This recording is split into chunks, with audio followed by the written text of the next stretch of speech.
noches, bienvenidos al programa Análisis, donde hacemos el más grande esfuerzo por evaluar la realidad nacional e internacional de la manera más objetiva y científica posible. Precisamente a ese respecto hemos invitado a un diputado, uno de los más lúcidos del Congreso, al diputado Sergio Castellano de la Unión Democrática, y a hablar sobre el tema de la reforma agraria en función de que el tema del Bajo Guán ha estado muy llamando a los titulares de prensa en estas últimas semanas. Y precisamente en función del inicio de lo que acabamos de decir, en función de que este es un programa que nos esforzamos en ser científicos, lo hemos invitado precisamente porque lo escuchamos recientemente en otro programa de televisión, argumentando con muchos datos, con mucha información valedera. Y ese es el principio de la ciencia, los datos tienen que encajar, quien logra hacer que los datos encajen, entonces se producen milagros como por ejemplo el de la televisión, la electricidad, etc. Entonces, queríamos darle la bienvenida, diputado. Carlitos, muchas gracias por invitarnos, la verdad es que para nosotros es un verdadero honor estar aquí en Canal 11, es la señal de la nación. Un saludo a todos los televidentes que nos están viendo en este momento, especialmente en el departamento de Santa Bárbara y ya muy especialmente en nuestro municipio donde tenemos enterrado el ombligo en Concepción del Sur. Ah, ya. Bueno, mi papá era de Santa Bárbara, también de Gualala. Pero vamos al tema este. Fíjese que, mire, cuando pensamos en esta situación, Honduras es bastante representativa del resto de la humanidad. En Honduras, quienes tienen los ingresos más bajos son los campesinos, tienen los niveles educacionales más bajos, tienen la media de vida más baja.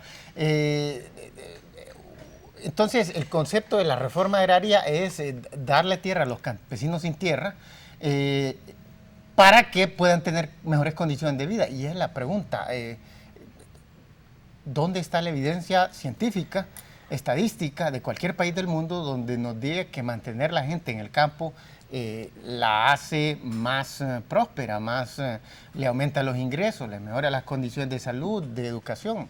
Porque fíjese que encontramos el fenómeno que, por ejemplo, hace 200 años en casi todos los países del mundo, por lo menos 90% o más del total de la población estaba en el agro.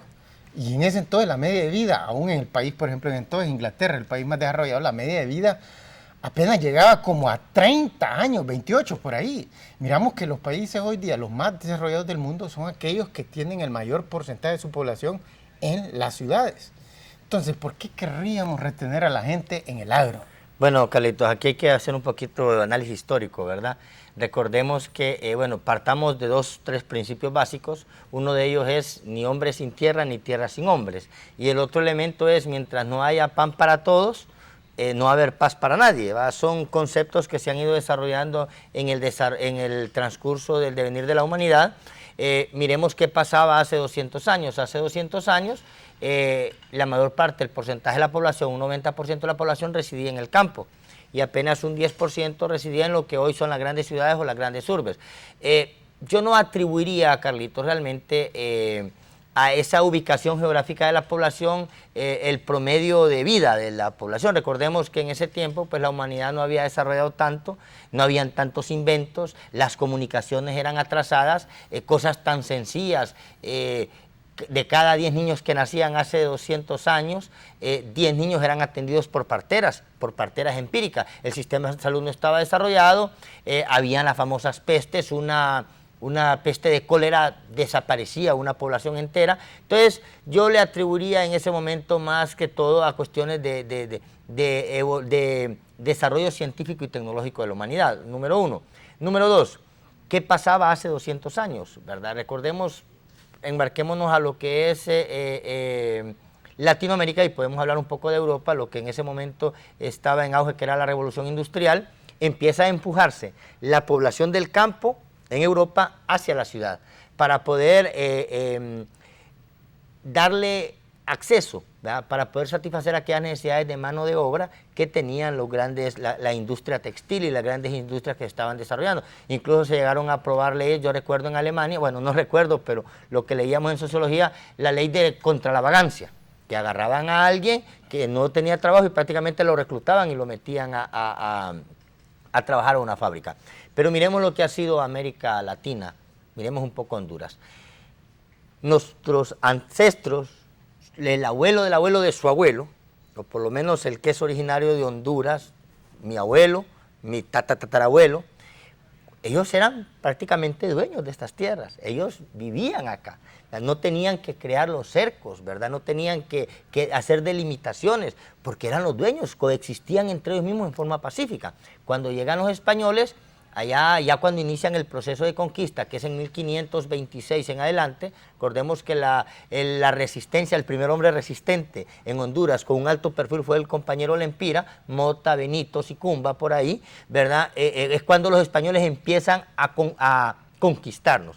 De un descubrimiento de 1502, creo que es cuando Colón descubre Honduras, a 1526, 1536, cuando inician aquel proceso de conquista duro, ¿verdad? Esclavizante, empiezan a apoderarse de aquellas grandes extensiones de tierra. Incluso hay anécdotas que nosotros las podemos encontrar cuando se le asignaban tierras, ¿verdad? Y les decían, venían desde el hecho de que un rey español le decía, bueno, yo descubrí este territorio, Honduras, usted es dueño de este territorio, hasta aquel gobernador que venía y le decía, bueno, usted agarre una bestia y empiece a caminar. Que hubo una apropiación por el uso de la violencia, no hay debate histórico. Una apropiación. Pero acordémonos que también, que por ejemplo, digamos, llegan los españoles, por ejemplo, Cortés a México, que era el imperio más grande en entonces.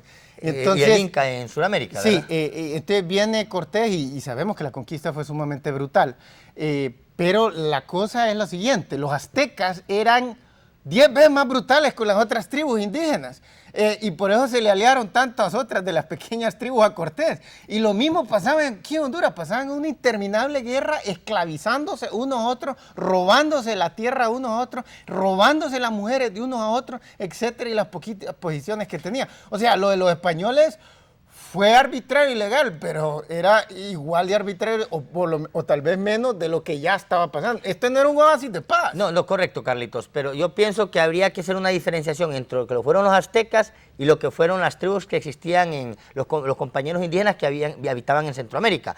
Los aztecas eran un imperio, podríamos decir, sanguinario, que tenía subyugados o dominados a todas las tribus que estaban alrededor, algo utilizado por los españoles, por el conquistador Hernán Cortés, para poder generar aliados, ¿verdad? Y derrotar al imperio Pero que aquí azteca. No hubiera un gran imperio indígena, no quiere decir que no pasaban peleando entre ellos mismos. Fuimos más inteligentes incluso que lo que pasó en México. Aquí uno de los grandes méritos del compañero Lempira es que logra unir a todas las tribus indígenas en contra de un enemigo común que estaba prácticamente destruyéndonos, que eran los españoles.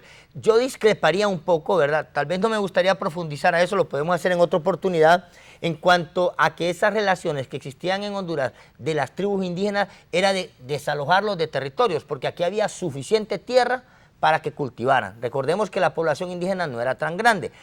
Habían, me imagino, otro tipo de motivaciones, que incluso el hombre por naturaleza ha sido un ser conquistador. Recordemos desde el tiempo de la comunidad primitiva, cuando empieza el esclavismo, ¿verdad? Cuando empiezan a darse las primeras guerras que empiezan a convertir... Sí, lo que están haciendo los españoles aquí no era nada nuevo. Correcto, no era nada nuevo, que empiezan a convertir al hombre en propiedad privada y surge el esclavismo. Pero solo haciendo referencia histórica para que no nos vayamos a quedar en ese periodo de la historia y podamos encontrar porque acuerda las el principio causas de que el ladrón, que le roba el ladrón. Entonces venían los españoles, le quitaban, pongámosle, utilizamos el término, le robaban la tierra a los indios, se le robaban, digamos, a indio X, por decir una cosa, y este indio X se le había robado al otro indio Y, más antes. Pero no era... A punta de lanza. Correcto, no pero habían... Era el mismo principio. Pero miremos dos cosas, habían relaciones proporcionales en el uso de la fuerza, porque estamos hablando de indígenas que se habían... ¿Dónde está dicho en la historia de la humanidad que para hacer la guerra uno tiene que... Solo en las películas. Pero sí recordemos que los españoles usaron una fuerza desproporcionada. Porque tenían esa tecnología. Correcto, tenían esa para tecnología. Europa ellos no tenían fuerza desproporcionada. Todo el mundo tenía cañones y arcabuces. Correcto, pero tampoco para ellos, tampoco era, si lo vemos de los términos de la justicia real, de la justicia social, de la justicia celestial, a ellos no les asistía el derecho, ¿verdad?, de venir y conquistarnos a sangre y fuego. Pero bien, el meollo del asunto, Carlitos, es el origen en Latinoamérica de esa distribución injusta de la fuente original del capital. ahí sí todo el mundo tiene una fuente turbia. O sea, y si nos vamos históricamente, no hay ni una sola persona, no hay ni un solo país que la tenga limpia. Bueno, sí, porque incluso los Estados Unidos, recordemos que los Estados Unidos es un país de migrantes. Pero ¿verdad? entonces no podemos seguir basando nuestro argumento en lo que pasó hace 500 años. Porque era arbitrario, pero lo que estaba pasando antes era también arbitrario. Correcto, Carlitos, pero a lo que nos referimos es a lo siguiente.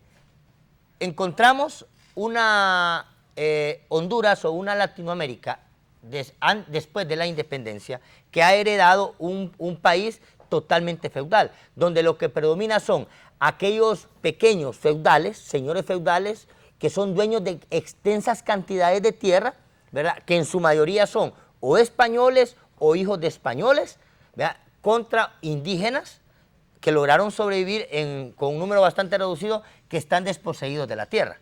Tenemos que ir a una pausa comercial, okay. Nos lo exigen. Pero cuando regresemos vamos a continuar hablando de este tema que merita este enfoque histórico. Él está haciendo lo correcto. Uno tiene que ver, como dicen los gringos, the big picture. Así que no se vayan, que ya regresamos.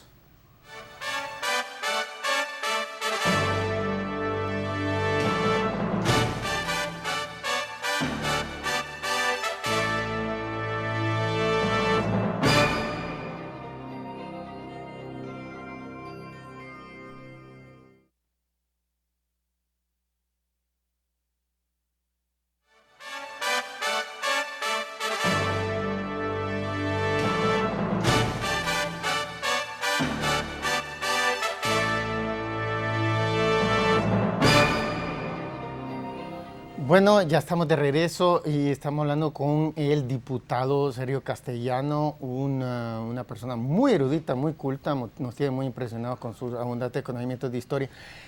Pero estamos hablando de eso, de la apropiación original de capital. Y dice, originariamente se apropiaron ilegalmente los españoles de la tierra a punta de fusil, arcabuz y cañonazos. Correcto, es válido. Pero miremos el caso, de, por ejemplo, de Botswana. Tenemos unas estadísticas, pero tenemos que... tenemos unas estadísticas de Zimbabue. No, avancemos la próxima.